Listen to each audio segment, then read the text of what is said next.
일자리를 실제로 뺏었던 건 오바마가 아무리 제조 리쇼어링을 하고 싶었고 미국과 중국의 무역 전쟁을 아무리 했어도 끌어오지 못한 이 일자리를 사실 앗아간 건 거의 대부분 뭐였다?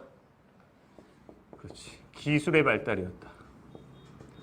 이른바 팬과 상장 기업들의 생산성 향상과 기술 발달이 대부분의 루틴하고 지속 반복적이고 공장화되어 있는 이런 일자리들과 이제는 사무직 일자리까지도 위협하는 시대로 접어들고 있다. 그리고 실제 문제는 기술 발달의 과도한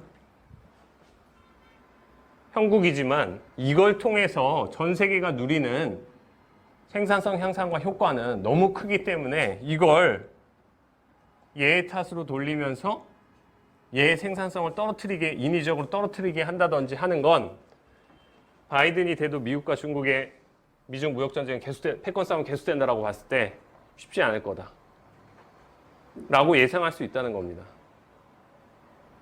그러면 여기서 알 수 있는 건 최대 문제는 결국에 뭐다? 일자리의 문제다. 왜? 일자리가 없으면 개인이 소비를 하지 않고 소비를 하지 않으면 기업은 투자를 하지 않고 기업이 투자하지 않으면 기업에서 나오는 법인세나 개인이 소비한 소비세를 거둘 수 없어 정부의 재정이 악화되기 때문이다. 그래서 우리는 지난 수년간의 공부를 통해서 계속 얘기했던 것 중에 하나가 중국은 무엇이 문제였다고요? 중국은 기업 부채, 국영기업의 기업 부채가 문제고 미국은 뭐가 문제죠? 미국은 정부의 부채가 너무 많고 한국은 뭐라고요? 네, 한국은 IMF 이후로 늘어난 가계 부채와 늘어나지 못한 일자리에서 계속 낙오되고 있는 중산층의 어려움이 지속되고 있다. 그래서 사실 신분 상승이 힘들고 개천에서 용나기가 어려워진 거 사실이다. 근데 이 아이러니에 계속 빠지게 될 수밖에 없는 이유는 이번에 바이든도 그렇지만 시진핑도 중국과 미국을 어떤 사회로 바꾸겠다라고 얘기하고 있죠? 기술 발달을 통한 디지털 선도 국가로의 변화를 유도하고 있습니다. 그럼 어떻게 된다고? 일단은 쓸모없는 일자리가 또 줄어들게 됩니다. 그리고 과도한 CO2 감축, 기후협약에 다시 들어갈 거니까 이런 정책들이 실질적으로는 일자리와 기업의 투자를 더 위축시킵니다. 거기에 더불어서 우리 지난번 도표로도 봤지만 어떠한 사업이 잘 되면 과거 생산의 시대일 때는 토지, 노동, 자본으로 이루어지는 토지, 노동과 자본을 통해서 무언가를 생산하던 시대에는 누군가의 비즈니스가 잘 되면 너나 할 것 없이 여기에 뛰어들기 때문에 이런 가격들이 올라갔다는 거죠. 근데 지난 20년간 목격되는 현상은 뭐냐면 이 토지를 제외한 노동과 자본의 가치가 뭐예요? 금리잖아요, 금리. 금리가 지난 20년간 하락했고 지난 20년간 근로자의 임금은 상승하지 않았다는 겁니다.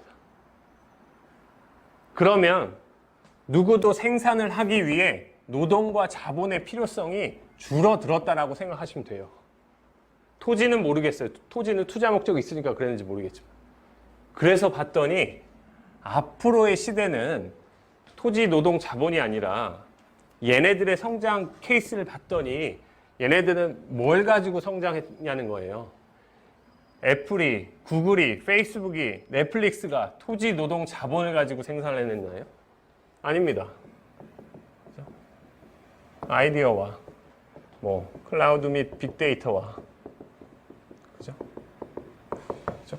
그리고 당연히 세상에 없던 것들을 만들어낸 기술과 이런 거에 새로운 캐피탈 자본을 통해서 모험 자본들이 늘어나면서 자본이 흔해지면서 이런 자본들이 결합되어서 생산의 수단으로 변화가 되었다는 거죠. 그럼 우리 어렸을 때 배웠던 토지, 노동, 자본이 생산의 3요소라는 건 이제 잊어먹어야 되고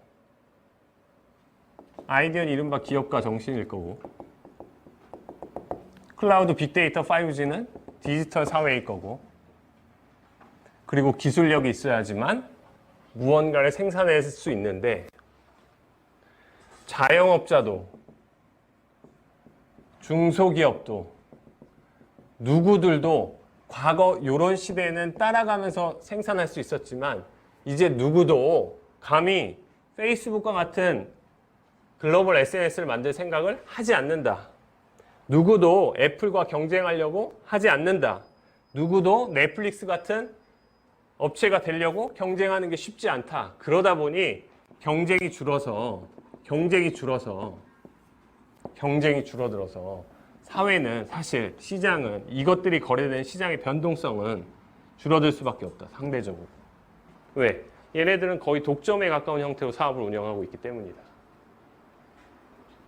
그래서 과거의 투자 방법은 토지 노동 자본일 때는 시장의 사이클, 그죠? 호황과 불황, 호황과 불황, 호황과 불황의 사이클을 잘 분석하는 것이 핵심이었는데 지금은 플랫폼 기업이 또는 신규 상장 기업이 또는 어떤 또라이가 어떠한 꿈과 이상을 가지고 어떠한 문제를 해결하기 위해서 도전만 하면 거기에 수조, 수십조 원의 돈이 몰리더라.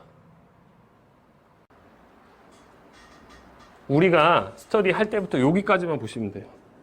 이렇게 계속 공부를 해왔어요. 지난 몇 년 동안은. 스터디 하면서. 이 상황만을 봤다고요. 뭐였어요? 세계 2차 세계대전보다도 낮은 미국의 실업률 수준. 근데 코로나 때문에 이렇게 됐다라는 건 이 지표도 중요했지만 이 지표는 뭘 말할까요? 이 지표는 뭘 말할까요? 애플 직원을 코로나 때문에 잘랐을까요? 페이스북 직원을 코로나 때문에 잘랐어요?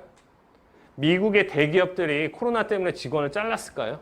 아닙니다. 그러면 지난 수년 동안 낮아졌던 실업률이 코로나 때문에 이렇게 올라갔다는 건 무슨 얘기죠? 이만큼 대부분이 뭐다? 중소기업 또는 자영업자가 영위하던 거기서 만들어지던 일자리였다. 아주 부실한 일자리. 언제든지 사람을 내칠 수 있는. 다음. 실업 청구 건수는 원래는 이렇게 낮았어요. 지금 코로나 터져서 그렇지. 미국은 역사상 최고의 호황기를 누렸죠. 트럼프 시대에. 그런데 이상했던 점은 뭐라고요? 이렇게 실업률이 낮아졌음에도 불구하고 미국 근로자 임금은 왜 오르지 않았지? 왜 미국은 인플레이션이 발생하지 않지? 그거였어요. 아니, 실업률이 2차 세계대전 이후 가장 낮은 수치까지 떨어졌는데 왜 미국에서는 인플레이션이 일어나지 않지? 왜 근로자 임금이 올라가지 않지? 그거였다고요. 무슨 얘기야 그럼? 아주 하층의 레스토랑이나 자영업자나 중소기업이나 좀비 기업이 영위하는 기업들의 일자리만 늘어났지 실질적으로 대다수가 원하는 좋은 일자리는 마련되지 않았다는 얘기죠. 다음. 그죠? 네. 10년 평균 시간당 임금은 이미 70년대 이후부터 계속 떨어지고 있었어요. 안 올라요. 다음. 그죠? 오바마가 아무리 제조업 리쇼링을 외쳤어도 네, 미국 내 전체 고용 중에 제조업 일자리 비율은 0%를 향해서 가고 있어요. 늘어나지 않는다고요. 트럼프가 중국이라는 핑계를 아무리 대도 중국을 아무리 무역전쟁으로 공격해도 안 늘어난다고요.